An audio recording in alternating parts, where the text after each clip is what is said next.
ಎಲ್ಲರಿಗೂ ನಮಸ್ಕಾರ. ಇವತ್ತಿನ ಈ ವಿಶ್ಲೇಷಣೆಗೆ ಸ್ವಾಗತ. ನೋಡಿ, ಜಗತ್ತಿನ ಅತಿದೊಡ್ಡ ಸವಾಲು ಅಂದ್ರೆ ಅದು ವಿಶ್ವಶಾಂತಿ, ಸರಿತಾನೆ? ಇವತ್ತು ನಾವು ವಿಶ್ವಸಂಸ್ಥೆಯ 80ನೇ ವಾರ್ಷಿಕೋತ್ಸವದ ನಿಮಿತ್ತ ಸಿದ್ಧಪಡಿಸಿರುವ ಒಂದು ತುಂಬನೇ ವಿಶಿಷ್ಟವಾದ ಪ್ರಸ್ತಾಪದ ಬಗ್ಗೆ ಮಾತಾಡೋಣ. ಇದರ ವಿಶೇಷತೆ ಏನು ಅಂದ್ರೆ, ಇದು ರಾಜಕೀಯವನ್ನು ಬದಿಗಿಟ್ಟು ಆಧ್ಯಾತ್ಮಿಕ ಪರಿಹಾರವನ್ನು ಮುಂದಿಡುತ್ತೆ. ಅರೆ, ಇದು ನಿಜವಾಗ್ಲೂ ಸಾಧ್ಯನಾ? ಬನ್ನಿ ಒಟ್ಟಿಗೆ ನೋಡೋಣ. ಸರಿ, ಈ ಪ್ರಸ್ತಾಪ ಯಾವ ಸಮಸ್ಯೆಯನ್ನ ಬಗೆಹರಿಸೋಕೆ ಪ್ರಯತ್ನಿಸ್ತಾ ಇದೆ? ಅದನ್ನ ಅರ್ಥ ಮಾಡ್ಕೋಬೇಕು ಅಂದ್ರೆ ಮೊದಲು ವಿಶ್ವಸಂಸ್ಥೆಯ ಮಾಜಿ ಅಧ್ಯಕ್ಷರೊಬ್ರು ಹೇಳಿದ ಈ ಮಾತನ್ನ ಗಮನಿಸೋಣ. ಅವರು ಹೇಳಿದ್ದು, ವಿಶ್ವಸಂಸ್ಥೆಯು ಕೇವಲ ನಿಷ್ಕ್ರಿಯವಾಗಿದೆ ಮತ್ತು ಪಾರ್ಶ್ವವಾಯು ಪೀಡಿತವಾಗಿದೆ ಅಂತ. ಈ ಒಂದು ಮಾತು ಇವತ್ತಿನ ಜಾಗತಿಕ ಆಡಳಿತದಲ್ಲಿ ಎಂಥ ಆಳವಾದ ಬಿಕ್ಕಟ್ಟಿದೆ ಅನ್ನೋದನ್ನ ಸ್ಪಷ್ಟವಾಗಿ ತೋರಿಸ್ತಲ್ವಾ? ಈ ದೃಷ್ಟಿಕೋನ ಸ್ವಲ್ಪ ಸಂಕೀರ್ಣವಾಗಿದೆ. ಹಾಗಾಗಿ ಇದನ್ನ ಚೆನ್ನಾಗಿ ಅರ್ಥ ಮಾಡ್ಕೊಳ್ಳೋಕೆ ನಾವು ಇದನ್ನ 5 ಭಾಗಗಳಾಗಿ ವಿಂಗಡಿಸಿದ್ದೇವೆ. ಮೊದಲಿಗೆ, ಈ ಇಡೀ ಪ್ರಸ್ತಾವನೆಗೆ ಕಾರಣವಾದ ಜಾಗತಿಕ ಬಿಕ್ಕಟ್ಟು ಏನು ಅನ್ನೋದ್ರಿಂದ ನಮ್ಮ ಚರ್ಚೆ ಶುರು ಮಾಡೋಣ. ಹಾಗಾದ್ರೆ ಮೊದಲನೇ ಭಾಗ. ಈ ಪ್ರಸ್ತಾವನೆ ಪ್ರಕಾರ ನಮ್ಮ ಜಗತ್ತು ಸದ್ಯಕ್ಕೆ ತುಂಬಾನೇ ಗಂಭೀರವಾದ ಸಮಸ್ಯೆಗಳನ್ನ ಎದುರಿಸ್ತಾ ಇದೆ. ಅಷ್ಟೇ ಅಲ್ಲ, ನಾವೊಂದು ನಿರ್ಣಾಯಕ ಹಂತದಲ್ಲಿ ನಿಂತಿದ್ದೀವಿ ಅಂತ ಈ ದಾಖಲೆ ಹೇಳುತ್ತೆ. ಇಲ್ಲಿ ನೋಡ್ಬೋದು, ಈ ದಾಖಲೆ ಪ್ರಕಾರ ಹಲವಾರು ಅಪಾಯಗಳು ನಮ್ಮ ಮುಂದಿವೆ. ಪರಮಾಣು ಯುದ್ಧದ ಅಪಾಯ, ದಿನೇ ದಿನೇ ಹೆಚ್ಚುತ್ತಿರುವ ರಾಜಕೀಯ ಉದ್ವಿಗ್ನತೆಗಳು, ಮತ್ತೆ ನಿಯಂತ್ರಣವೇ ಇಲ್ಲದ ಹಾಗೆ ಬೆಳಿತಿರೋ ಕೃತಕ ಬುದ್ಧಿಮತ್ತೆ. ಹೀಗೆ ಪಟ್ಟಿ ಬೆಳೀತಾ ಹೋಗುತ್ತೆ.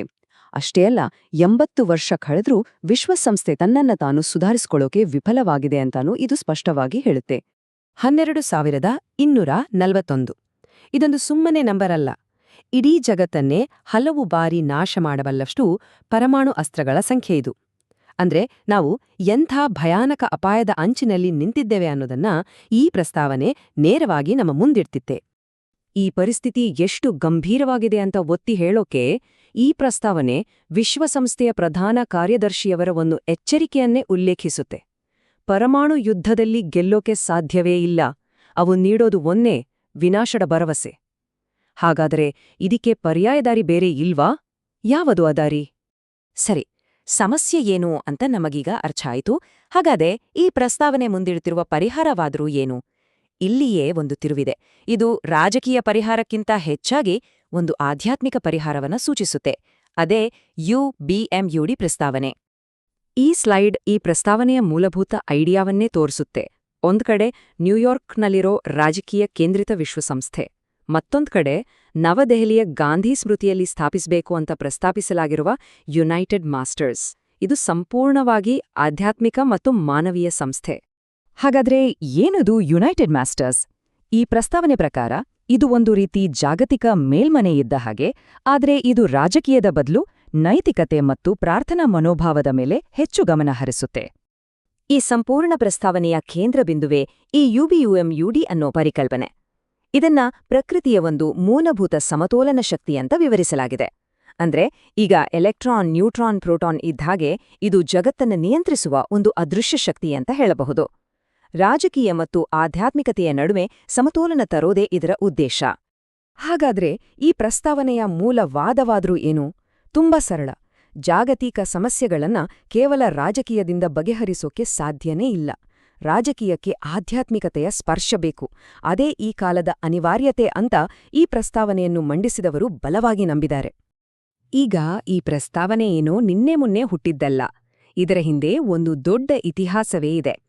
ಈ ದಾಖಲೆ ಪ್ರಕಾರ ಇದರ ಬೇರುಗಳು 3 ದಶಕಗಳಷ್ಟು ಹಳೆಯವು. ಬನ್ನಿ ಅದರ ಪಯಣವನ್ನು ನೋಡೋಣ. ಈ ಟೈಮ್ಲೈನ್ ನೋಡಿದ್ರೆ ಗೊತ್ತಾಗುತ್ತೆ. ಈ ಆಲೋಚನೆ 1995ರಲ್ಲಿ ಶುರುವಾಗಿ ಭಾರತದ ರಾಷ್ಟ್ರಪತಿ ಡಾಕ್ಟರ್ APJ ಅಬ್ದುಲ್ ಕಲಾಂ ಅವರಿಂದ ಹಿಡಿದು ವಿಶ್ವಸಂಸ್ಥೆಯವರೆಗೆ ತಲುಪಿದೆ. 30 ವರ್ಷಗಳ ಒಂದು ನಿರಂತರ ಪ್ರಯತ್ನ ಇದು. ಅಂದ್ರೆ ಇದು ಕೇವಲ ಒಂದು ಕ್ಷಣದ ಆಲೋಚನೆಯಲ್ಲ, ಇದೊಂದು ದೀರ್ಘವಾದ ಆಧ್ಯಾತ್ಮಿಕ ಪಯಣ. ಸರಿ, ಇಲ್ಲಿಯವರೆಗೂ ನಾವು ಇದರ ಹಿಂದಿನ ತತ್ವ, ಇತಿಹಾಸ ಎಲ್ಲ ನೋಡಿದ್ವಿ.